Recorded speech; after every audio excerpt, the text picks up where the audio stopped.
Just literally, I think Kim was asked about competitive coaches, and I said a lot of them are so competitive. Some might be married, and then Muffet said that Gino asked her, she'd say no. So I don't know what Gino's responded to with that, but there's some back and forth there. She actually complimented him too, so it's not as harsh as it's been, but it's been some good stuff. Yeah, you know, a little drama is always interesting for everyone involved.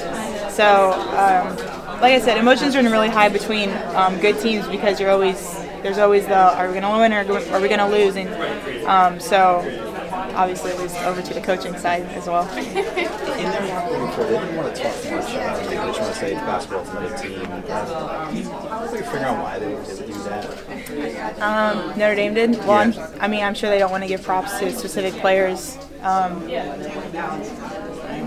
there ever a gag order not to talk about the other team or bash the team or fire up the rivalry? No, I don't see any point in trying to downplay what a player does. They have good players on their team. I'm not going to say they don't have good players. I don't know. Everyone can see they have good players, so I don't know what the point of saying they don't. But so, I don't know. Is there an extra bounce you step though when the ball goes up against them? Are you ready to go for 40 minutes? Yeah, absolutely. That's one of the teams where you know, they're good every year. We're good every year, and so there's naturally going to be a rivalry between the two. And the fact that it's the Final Four is obviously adding to the the pressure and the emotions and everything that comes with it. How big is defense going to be in this game? I mean, you obviously can both score. Yeah. Honestly, defense, it's going to be really important, but they're going to get shots. They're a really good offensive team, so it's really just going to be whoever kind of scores the most points because they're going to get the shots they get, we're going to get the shots we get, and we'll see which ones go in. The last couple of years, obviously, you want to bury those memories, but they hurt, I'm sure, you and Katie. So how much do you use that to say, I don't want to feel like that again? You definitely use it, and I think I said this before, but it's kind of a teaching moment because in those other two games we came out really slow and we had to play catch up in the end. So we took those and we learned that we have to come out strong. We don't want it to be left to the last second shot. How much have you learned from the tough games you guys have had this year too? I mean, obviously UCLA, you guys battled back, and then Louisville, they got back in it, but you guys found a way to just keep pulling through. And something like you said, you guys didn't start out fast for the last 2 years before this. I think those games were really good for us because we're not in this situation now, and then for the first time we're down at halftime or in a close situation or whatever it may be. So I think those just kind of taught us that we can still have those things happen and come back for them, and there's no reason to panic if we do get in that situation. Look whose locker you're standing under. You give me your best Gino or Emma impression. Napheesa! Do you hear that in your sleep? Yes. Will you hear that forever? Probably. Thanks. So you and Katie Lou kind of started this journey at the same time, kind of hanging around the same time. What is that like, going through that experience together the last 4 years? It's been really cool just coming in, and then we happen to be best friends is, like an added bonus. But I'm really proud of everything that we've been able to do together and at this program, and it's been a really cool ride that we've had. How is the energy just coming into this tournament different than it has been in previous years?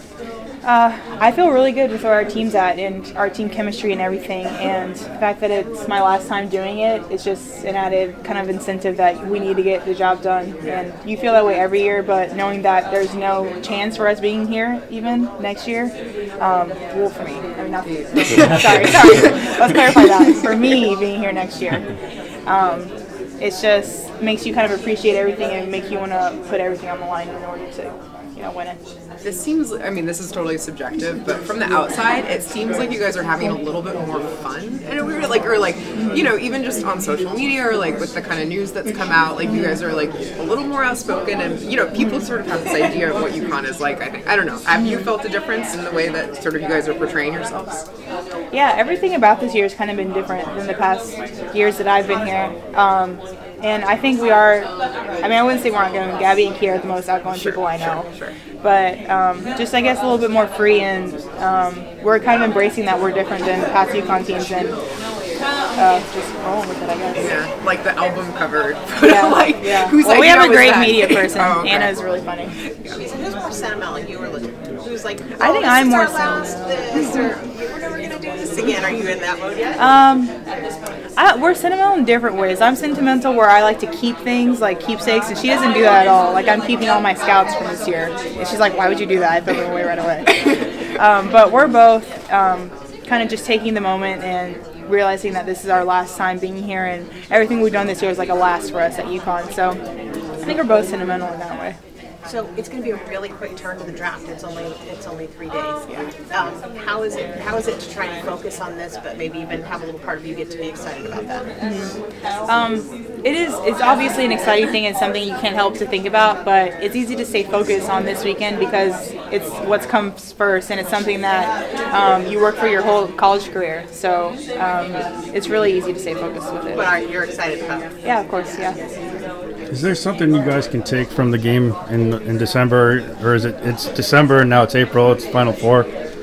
Yeah, I mean, you can obviously look at your offense and defense and what worked and what didn't, but on both sides, you're a different team than you were in December. So it's kind of hard to base it on that.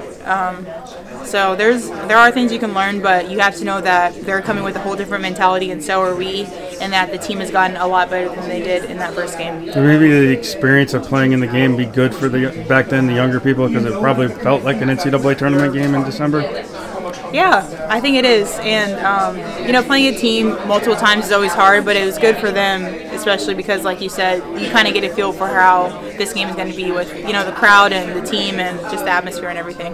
What does this rivalry kind of mean to women's basketball and to you personally? Well, for women's basketball, it makes good TV, especially last year's game. But for me, right now, it's just another game. There's obviously the history that they have between the two schools, but it's just us playing another really good team, and so naturally there's going to be a lot of competitiveness and emotions.